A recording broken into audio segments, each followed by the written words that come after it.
Salut la team, aujourd'hui nouvelle vidéo dans laquelle je détaille de A à Z notre structure sur Slack pour manager notre sales team de A-Players jusqu'à plus de 35 collaborateurs. Je détaille absolument tout de A à Z sur toutes les automatisations, tout ce qu'on a mis en place, les canaux, les sections et les connexions externes pour avoir une vraie dynamique. Une dynamique sur Slack, c'est super important pour avoir une vraie cohésion d'équipe derrière, pour que tout le monde échange, pour qu'il y ait pour faciliter en fait la communication entre vos sales. Donc je vous montre tout ça derrière mon écran. Nous, notre structure nous a permis d'encaisser une croissance à 1,2 million de chiffre d'affaires encaissé en moins de 7 mois. Donc c'est une structure qui est vraiment solide. Et si vous avez aimé la vidéo, n'hésitez pas à me le dire en commentaire, à vous abonner pour nous soutenir. Ça nous fait chaud au cœur et ça nous pousse justement à faire des contenus comme ça, à vous donner full valeur en toute transparence et tout simplement à continuer cette aventure building public. Dès qu'on apprend des choses, on vous les partage pour que vous puissiez tout simplement scale à plus de 100 cas par mois dans votre activité. Surtout dans cette vidéo, je vais dévoiler les 3 erreurs à ne surtout pas commettre quand on veut structurer sa sales team sur Slack, qui peut vous amener tout simplement vers une sous-performance de vos équipes commerciales. Donc voilà, les 3 erreurs à ne surtout pas commettre. Et en bonus, je vous détaille absolument tout à la fin de la vidéo sur notre structure, comment on a structuré notre Slack, comment on manage nos équipes, quelles sont les automatisations qu'on a mis en place, tout ça. Je vous détaille tout à la fin de la vidéo. Donc si ça vous intéresse, restez jusqu'à la fin. Et encore une fois, l'objectif dans cette vidéo, c'est tout simplement de structurer son Slack pour que vos équipes sales puissent se manager en fait en autopilote, que toutes les personnes prennent des responsabilités, soient présentes sur Slack et qu'il y ait une vraie dynamique, un vrai esprit de compétition au sein de la structure Slack, parce que effectivement, quand on a une boîte full en remote, on peut se sentir un peu seul, on peut se sentir un peu perdu, on a besoin de communiquer et votre Slack doit être vraiment la solution à vos équipes pour ne plus se sentir seul et pour toujours aller chercher plus de performances, d'aller battre les performances des autres sales, toujours avoir une bonne dynamique, une bonne ambiance. Et je vous détaille absolument tout ce qu'on a mis en place, nous, qui nous permet de manager 35 collaborateurs et que ça se fasse un peu en autopilote et que tout le monde aille chercher plus de performances. De toute façon, je vous détaille absolument tout, donc n'hésitez pas à me dire ce que vous en pensez en commentaire, à vous abonner si vous voulez nous soutenir, si vous kiffez ce genre de vidéo en full transparence et full value. Donc on se retrouve de l'autre côté, je vais tout vous détailler, c'est parti pour full valeur. Donc aujourd'hui, on va voir comment structurer ton Slack pour gérer une sales team de A-Players avec plus de 35 collaborateurs. On va voir la structure exacte qu'il faut mettre en place. Pour ceux qui me connaissent pas, je m'appelle Baptiste. J'ai l'agence Monétrise avec mon associé William Wackey, dans laquelle en fait on scale tout simplement des infopreneurs. On a fait en 7 mois, en moins de 7 mois, avec Nassim Saïli, 1 200 264 000 euros. Nassim Saïli, voilà, c'est le coach sportif le plus reconnu, en tout cas dans sa niche, qui est très axé sur l'hypertrophie, la musculation, qui cumule 1 million d'abonnés sur les réseaux sociaux, Insta, TikTok et tout, bien plus. Mais voilà, on a généré ça. Dans cette vidéo, je vais te dévoiler les 3 erreurs qu'il ne faut surtout pas commettre quand on manage sa sales team sur Slack, et tu verras exactement comment tu vas pouvoir structurer ton Slack pour motiver et manager ta team sales de A-Players en autopilote. L'idée derrière le Slack et derrière toute la structure que je vais te montrer, c'est que tes sales puissent se manager un peu eux-mêmes et qu'il y ait plein d'automatisation pour faire vivre ton Slack. Et ça, on va le voir, c'est tout l'enjeu en fait de cette vidéo. Donc, tes sales vont pouvoir évoluer dans un environnement qui est dynamique pour qu'ils soient performants et surtout, ça, c'est le plus important, qu'ils ne s'ennuient pas. C'est la promesse que je te fais dans cette vidéo. Donc, c'est parti pour full valeur. On va directement rentrer dans le vif du sujet. Je vais te dévoiler comment on a structuré notre Slack à la fin de la vidéo de A à Z pour aller chercher 1 264 000 euros en moins de 7 mois avec plus de 35 collaborateurs. Donc, tu auras accès à toute la structure, notre structure interne sur Slack à la fin de la vidéo. Donc, reste jusqu'à la fin. N'hésite pas à t'abonner si tu regardes cette vidéo et que ça t'intéresse. Tout le domaine de l'infoprenariat, comment à aller scaler à plus de 100K, à plus de 200K, à plus de 250 000 euros par mois.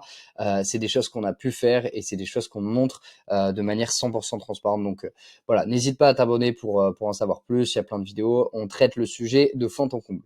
Donc, ça, c'est juste une preuve pour te dire, voilà, on a 35 collaborateurs sur Monetrize, sur notre Slack en interne. Donc, on va tout de suite commencer avec l'erreur numéro 1, c'est Slack est égal désert. Il y a trop de Slack qui ressemblent à ça et ça donne pas vraiment envie. Effectivement, la plupart des Slack, ils sont un peu morts. Il y a très peu de gens qui interviennent, qui dynamisent en fait le groupe. Et nous, ce qu'on essaie de chercher, surtout quand on a une grosse équipe, c'est on va essayer de chercher de la cohésion, un environnement dynamique et propice à la surperformance. Parce que les sales, si en fait c'est les sales, ils doivent avoir cet esprit, enfin ils ont cet esprit de compétition et si on leur fournit pas l'environnement adéquat pour aller chercher justement cette compétition, et bien forcément ils vont être en sous-performance. Donc c'est bien d'avoir un très bon sales, avoir un super script, etc. Si on n'a pas la structure, l'infrastructure derrière, ça va être difficile de performer à de grandes échelles.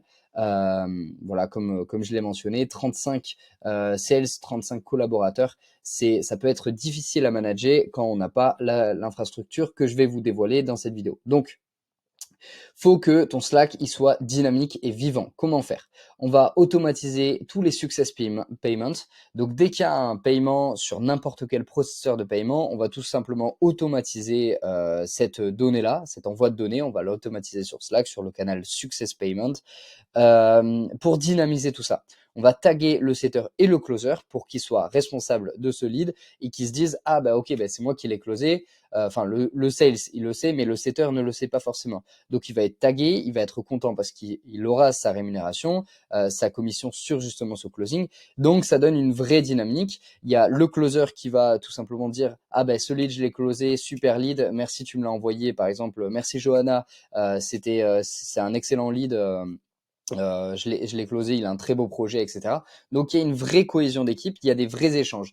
Nous, ce qu'on cherche, c'est qu'il n'y ait pas… En fait, ce qu'on peut remarquer dans les boîtes full remote, c'est que en fait les équipes sont un peu dispatchées, il n'y a pas trop de communication ensemble, alors que c'est ça qui fait en fait la force, et surtout sur un pôle vente, la force, en fait, ce qui fait vraiment des grosses performances et d'aller scaler à des gros paliers, c'est tout simplement qu'il y ait une vraie communication entre les setters et les closers. C'est ça qui va dynamiser l'équipe. Donc, on automatise les success payments, on automatise les nouveaux rendez-vous. Dès qu'il y a un nouveau rendez-vous, que ce soit en organique ou en setting, on le met sur Slack. On intègre aussi la fiche CRM sur le Slack. Donc, on connecte la fiche CRM pour faciliter les échanges, là aussi, entre les setters et les closers. Encore une fois, c'est super important d'avoir cette communication qui est fluide avec les équipes et qui puissent discuter justement de ce rendez-vous qui a été calé. Par exemple, si c'est un setting, il a été calé par, je vais reprendre l'exemple de Johanna, qui va justement laisser un message en disant « Ok, ce lead, faut vraiment faire gaffe à ça, c'est cet objectif, tout ça ». Comme ça, le closer, le sales, va pouvoir avoir des informations en amont pour être plus efficace lors du closing. Dans tous les cas, dans la fiche CRM, tous les appels sont enregistrés et sont plug automatiquement sur la fiche CRM. Donc, les sales vont pouvoir retrouver la conversation et avoir toutes les informations en amont pour être performant lors de l'appel. Ensuite, automatiser l'arrivée des nouveaux membres pour l'équipe de support de l'accompagnement pour réaliser l'onboarding. Donc, il y a toute la partie pôle vente et il y a la partie, bien sûr, du support au niveau de l'accompagnement, de la formation.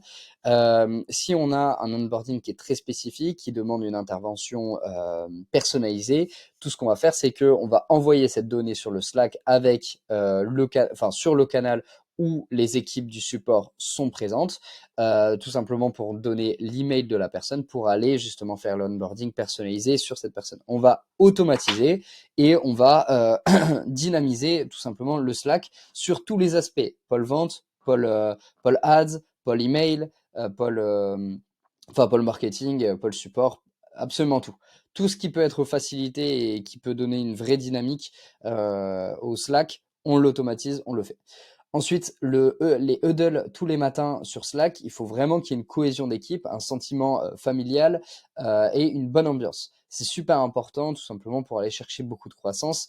Il faut qu'il y ait une bonne entente sur tout le monde. Il faut qu'il y ait cet esprit de compétition. Encore une fois, c'est super important. On va voir comment aller chercher cet esprit, comment le cultiver et comment toujours garder cet esprit compétiteur. Donc ensuite, coaching 1 à 2 fois par semaine groupé pour justement garder ce lien avec les sales. Le canal café détente, ça c'est un membre qui nous l'a suggéré, on l'avait pas mis en place et c'est un de nos sales qui a une très bonne initiative, qui se sentait un peu seul et qui voulait créer justement ce canal pour avoir plus de discussions un peu de détente, qui pas forcément full boulot, pour qu'ils puissent se connecter entre eux, la team. Voilà. Donc, très bonne suggestion que je vous balance ici. Ensuite, coaching indiv 1 fois toutes les 2 semaines avec le lien Calendly pour book un call avec votre sales manager. Et ce qu'il faut faire, c'est mettre une green check si le call a été réservé. Donc, c'est très simple, hein, c'est on balance le lien Calendly avec nos disponibilités. Dès qu'il y a un sales qui réserve son call, il met une petite case verte pour signaler qu'il a bien réservé son coaching. C'est très important pour être au courant des avancées de chacun. Ensuite, canal des primes weekly plus avancement des primes tous les 2 jours. Ça, c'est une notion ultra importante. C'est pour justement garder et cultiver cette notion de compétition. Toutes les semaines, absolument toutes les semaines, il y a des primes. Ok, tous les mois aussi, il y a des primes. Et ce qui va être important, c'est de noter l'avancée des primes et avoir un espèce de leaderboard qui va tout simplement établir les meilleurs sales de la semaine, ceux qui sont le plus proches d'atteindre la prime, pour encore plus les motiver et pour motiver par exemple le deuxième qui a une prime inférieure au premier, d'aller chercher la prime du premier. Bref, c'est tout un aspect de compétition, encore une fois. Donc, bien axé sur ça. Vos commerciaux, c'est des mecs qui sont ultra déter et c'est des gars qui ont un esprit. La plupart font pas mal de sport et dans le sport, il y a aussi cet esprit de compétition. Et si on ne retrouve pas cet environnement-là, en fait, il va manquer quelque chose et ils vont s'ennuyer, ils vont pas forcément aller chercher toujours apprendre plus, toujours enfin mieux traiter les objections, toutes ces choses-là. Donc toujours être dans un environnement propice au scale. Voilà. Donc pour savoir qui est en tête, ouais, qui va remporter la prime et cultiver l'esprit. Ok. Ensuite, automatiser les échecs paiement et les refunds, plus tag la personne concernée. Là, il y a la notion de responsabilité et la notion de dynamisme. C'est-à-dire qu'on va dynamiser là aussi, donc pour les aspects positifs comme pour les aspects négatifs. Ça peut être aussi très bien les malus. On va toujours informer les équipes dès qu'il y a un échec de paiement pour le relancer. Et ça se fait en automatique là aussi. Comme ça, il n'y a pas une gestion administrative horrible. Donc, ça se fait sans erreur, pas à la mano, et c'est via Zapier. Donc, dans une boîte full remote, c'est important de garder des échanges quotidiens avec les équipes pour ne pas se sentir seul. Encore une fois, nous, on a par exemple, la personne qui nous a suggéré le canal Café Détente, eh ben, on a senti qu'il y avait une espèce de baisse de morale. C'est pas vraiment une baisse de morale, mais c'est un sentiment de solitude, tout simplement, où il n'arrivait pas à vraiment connecter avec les équipes ou pas assez en tout cas, alors que pourtant on a tous les jours des coachings, des huddles, on a vraiment dynamisé ça et il voulait justement tout simplement avoir encore plus de cohésion d'équipe. Donc encore une fois, ça nous a permis de confirmer la notion qu'on avait déjà en tête, qui est absolument toujours garder des échanges quotidiens avec les équipes. C'est pour ça qu'on est des huddles tous les matins 8h30. Voilà. Pour qu'ils ne se sentent pas seuls, parce que forcément, full remote, on peut se sentir un peu perdu à des moments. Ensuite, la deuxième erreur, c'est Slack est égal boulot. Il faut pas le voir comme ça. Si tu te trouves, quand tu ouvres le Slack, pardon, je vais reprendre. Si quand tu ouvres ton Slack, tu ressembles à ce mec-là, ben en fait, tes équipes vont faire exactement la même chose, ils vont le ressentir. Donc, il faut vraiment pas voir le Slack comme du boulot, il faut voir le Slack comme un jeu. Et on va voir quelle est la solution justement pour voir le Slack comme un jeu. C'est très simple, on va avoir un système d'XP, comme sur les jeux vidéo. Cette notion euh, cette notion d'XP et d'incentive. On va faire l'annoncement et l'avancement des primes weekly et monthly, comme je l'ai mentionné plus haut. Là aussi, il y a cette notion d'aller chercher plus de croissance, d'aller chercher nos primes, donc plus de rémunération. Et on va tout simplement annoncer tous les 2 jours qui est en tête du peloton. Voilà, c'est au niveau du leaderboard, on annonce qui est le meilleur euh, tous les 2 jours. Comme ça va vraiment motiver les personnes. Et il y a cette notion de jeu et de compétition, encore une fois. On va aussi mentionner le nombre de closes dans la semaine, le cash collecté chaque lundi matin. Le lundi matin, on fait le récap de la semaine dernière en disant ok, ben on a récolté tant de cash collecté, on a récolté 66 000 euros de cash collecté, félicitations à tout le monde. Maintenant l'objectif c'est d'aller chercher je sais pas 70 000 ou 80 000 de cash collecté cette semaine. On a beaucoup de calls, let's go, on y va. Et si vous remportez ça, ben, il y a une prime d'équipe plus une prime individuelle pour celui qui a eu le plus de cash collecté. Donc il y a vraiment une ambiance d'XP, d'incentive à mort. Et aussi, le but, c'est de régaler les équipes. Parce que plus on fait du cash, plus tout le monde est content, plus il y a une bonne dynamique. Et donc, plus on peut se permettre de régaler nos collaborateurs, tout simplement. On fait l'annoncement aussi du gagnant. C'est comme quand on passe d'un niveau 2 à un niveau 3, il y a justement l'annoncement du gagnant devant toutes les équipes. Là aussi, c'est une notion importante, c'est que on doit être au courant que telle personne a gagné la prime pour aller incentiver et pour rappeler en fait que la personne vient de recevoir par exemple 300 euros de bonus juste en une semaine parce qu'elle a été meilleure. Juste ça permet d'avoir une petite piqûre de rappel et d'être motivé pour aller chercher la suivante. Surtout quand on est deuxième et que c'est joué de peu. Donc il y a cette notion de plaisir en fait. C'est pas du boulot, c'est pas de la torture, c'est vraiment une notion de plaisir. Ensuite, il y a les règles et les bonus-malus. Il faut qu'il y ait une bonne ambiance. Il faut respecter les équipes et le CEO. Par exemple, la règle qu'on a, nous, c'est les collaborateurs n'ont pas le droit d'envoyer un message privé au CEO parce que tout simplement pour pas le déranger. Il est très sollicité, il a déjà plein de choses à faire, donc il ne doit pas solliciter le CEO, donc la personne avec qui on travaille, que ce soit Nassim, que ce soit Louis ou autre. Ils n'ont pas le droit. Et une fois qu'on a fixé ces règles très précises, au moins on avance, c'est clair, et ils savent quoi faire et quoi ne pas faire. Enfin, ils savent ce qu'ils ne doivent pas faire, pardon. Voilà, donc c'est peut-être plus français ce que je viens de dire. Maintenant, règle bonus-malus. Bonus-malus, là aussi, c'est l'histoire donc des primes en termes de bonus et les histoires de malus. C'est tout simplement, par exemple, s'il n'y a pas d'IOD, sinon pas respecter les règles, forcément, on va les incentiver à la baisse. Et ils vont aussi pénaliser les équipes. Pour avoir cette notion d'entraide, de cohésion d'équipe, là aussi, c'est qu'ils vont être responsabilisés enfin, ils auront une responsabilité d'eux-mêmes et de leurs équipes. C'est-à-dire que s'ils font pas d'IOD, ils vont pénaliser toutes les équipes. Donc forcément, il y a une pression sociale autour de ça. Et au bout de X malus, forcément, il devra sortir et pour ne pas non plus trop pénaliser les équipes qui sont en jeu et qui, elles, bossent très bien et font les IOD correctement, etc. Donc, c'est à double tranchant.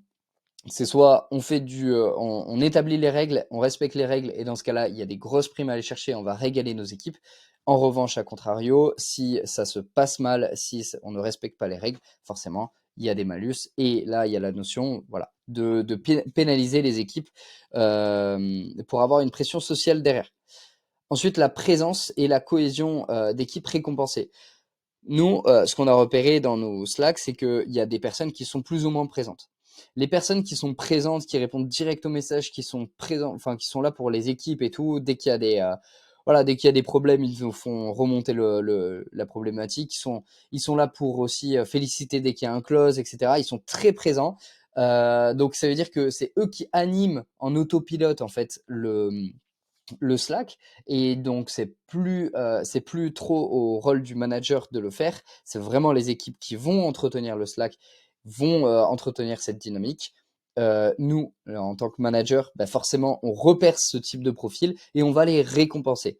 On peut les récompenser en termes de fixe, de fixe fees. Donc, ça peut être la personne, elle est très motivée, il faut qu'on garde cette personne parce que c'est elle qui maintient le groupe. Dans ce cas-là, on va lui rajouter une prime fixe par mois en plus de ses commissions de closing. Ça peut être une idée comme ça.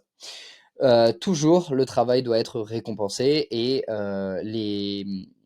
vos collaborateurs doivent le sentir. Ils doivent sentir en fait que vous les régalez. S'ils font du bon travail, ils sont archi récompensés. S'ils font du mauvais travail, ben là, ça sera plus compliqué, ce sera l'inverse. Voilà, et toujours féliciter dès qu'il y a un closing, évidemment, ça c'est la règle de loi d'attraction, entre guillemets, hein. Dès qu'il y a un closing, si tout le monde félicite, ben forcément, il y a un nouveau closing qui va tomber dans la journée. Et let's go, on fait comme ça, et ça fait un cercle vertueux. Voilà. Maintenant, l'erreur numéro 3, c'est Slack est égal enfer administratif. Pourquoi j'ai mis ça? Là, c'est les portes de l'enfer. Euh, Donc, en gros, pour le paiement des commissions, les échecs de paiement, pour les succès de paiement avec les emails et tout, ça peut être une putain de galère. Ça peut être un enfer administratif. Dès que on doit faire le calcul des coms, dès qu'on doit faire la compta, ça peut être what the fuck complet. Donc, pour ça, on va tout automatiser sur Slack. Dès qu'il y a un paiement, on va mettre l'email, on va mettre le prénom, le nom de la personne, on va mettre même la fiche de HubSpot, la fiche connectée du CRM HubSpot de la transaction pour aller vérifier tous les trucs. Et on peut même automatiser un Typeform qui va envoyer sur un Google Sheet pour simplifier l'IOD et la comptabilité derrière. Tout ça, ça s'automatise pour que ce soit beaucoup plus simple. Si tu fais tout ça à la mano, tu auras des erreurs et tu vas vivre un enfer. Si tu automatises, très peu d'erreurs et tu vas simplifier l'administration. Donc toute l'énergie que tu vas allouer aux tâches comme ça, ben forcément, tu pourras les allouer à d'autres choses qui seront plus bénéfiques pour ton scaling. Voilà, tout simplement. Donc ça c'est bon. Et maintenant, je vais vous régaler avec 3 bonus exclusifs. Vraiment, là aujourd'hui, je suis d'une humeur à régaler. Le premier bonus, c'est fluidifier les échanges avec les personnes en interne d'autres équipes. Et là, ce qu'on va utiliser, c'est la fonctionnalité payante de Slack pour avoir des connexions externes, tout simplement.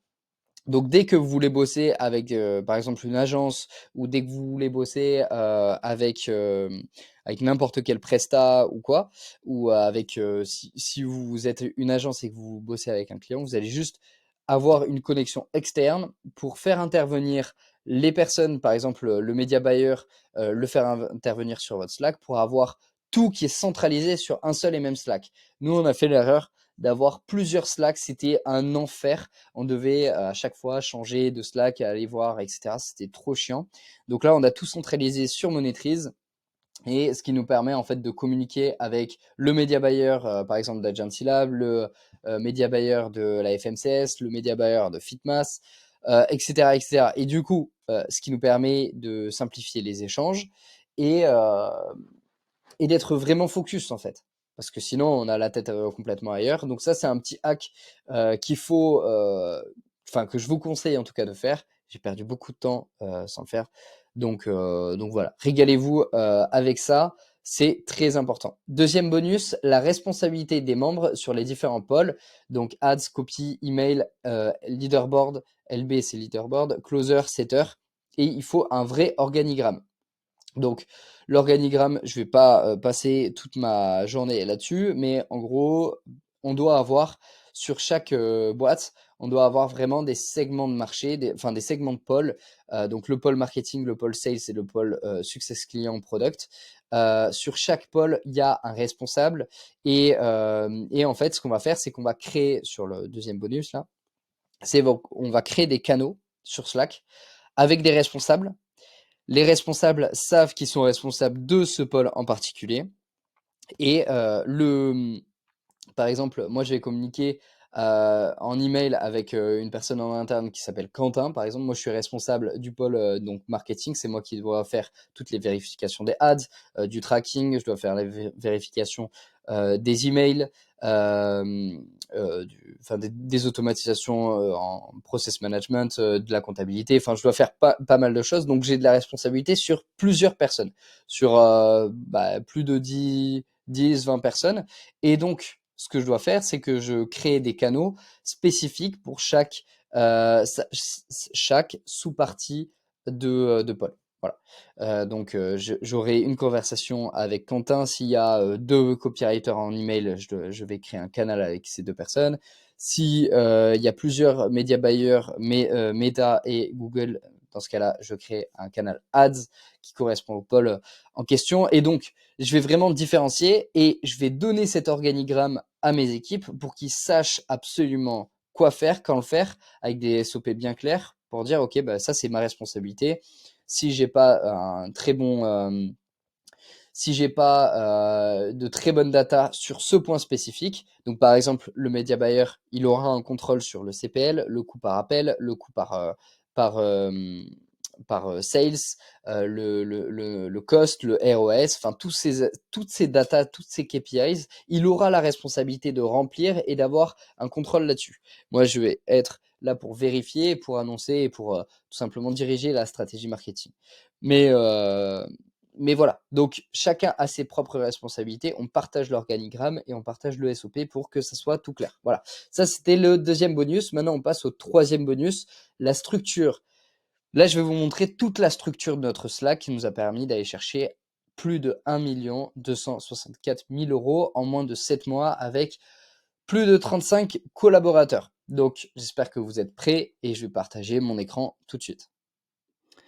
Donc, vous allez voir un peu l'envers du décor de notre Slack monétrise. Donc, bon, ça, on s'en fiche. J'ai mis.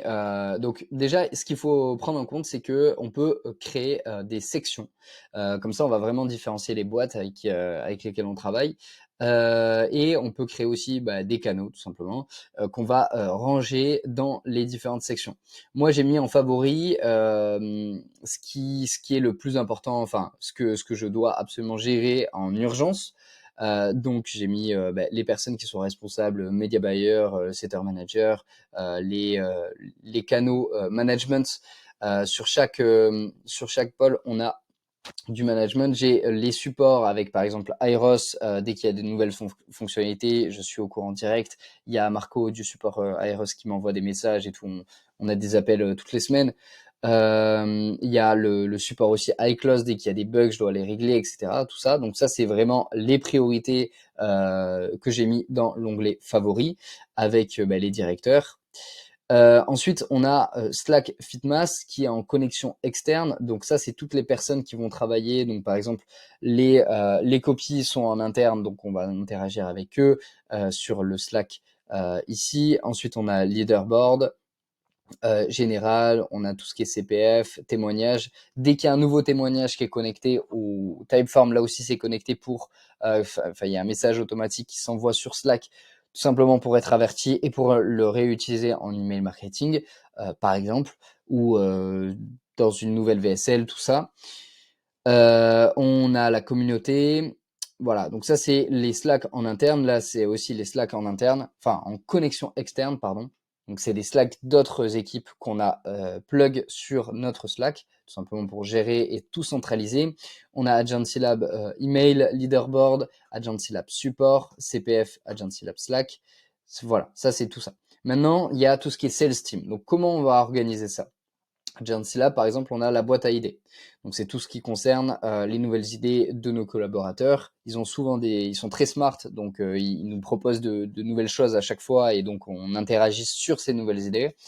On a bonus malus pour annoncer les primes et dès qu'il y a des erreurs qui ne sont pas respectées, enfin dès qu'il y a des choses qui ne sont pas respectées, par exemple sur les IOD, on le signale ici. Agency Lab Close of the Day, donc ça c'est l'IOD tout simplement.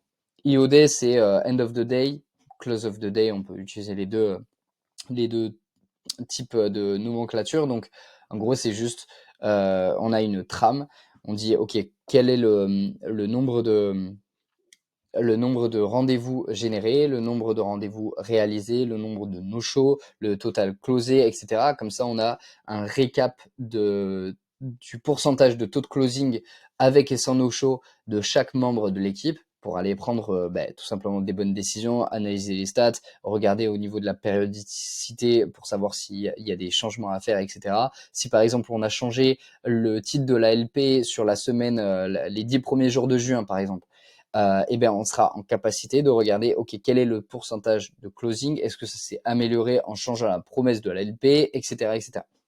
Donc, c'est tout un tas de choses, en fait, qu'il faut analyser et il faut avoir des datas. Donc, ça peut être automatisé avec un Typeform que les closers remplissent et qui va être justement envoyé sur un Google Sheet avec de la data brute qui va, elle, être reprise sur une autre feuille de calcul avec tout un fichier pour savoir toute l'avancée des closers. Bref, c'est tout un truc. Ensuite, tout ce qui est CPF, nous, on, on a 5% de dossiers CPF vs 95% de cash collecté. Donc, on n'est vraiment pas trop axé CPF. Voilà. On a échec de paiement.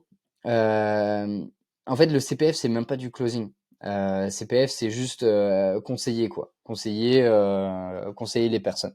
Le closing et les sales, c'est vraiment d'aller chercher du cash collecté et ça, la vraie vente, quoi. Bref, ensuite, Agent Syllab, échec paiement. Dès qu'il y a des échecs paiement, c'est tagué, il y a un message automatique qui est avec le closer qui est responsable de cet échec de paiement qui est tagué pour aller le relancer et justement pour simplifier la comptabilité de chaque mois et l'administratif. On a tout ce qui est général, nurture follow-up, dès qu'il y a des idées de nos collaborateurs sur des follow-up. Par exemple, j'ai vu passer la dernière fois, en termes de follow-up, euh, c'est un closer qui avait mis ça ou un setter. C'est l'image en fait, d'un squelette sur un banc avec marqué quand j'attends la réponse de un tel. Et j'ai trouvé ça drôle et ça a très bien marché. Donc la personne a tout simplement donné cette astuce dans le canal. Là aussi, on voit qu'il y a une vraie cohésion d'équipe, il y a une vraie notion d'entraide sur toutes les personnes. Donc voilà, c'est des astuces pour follow-up.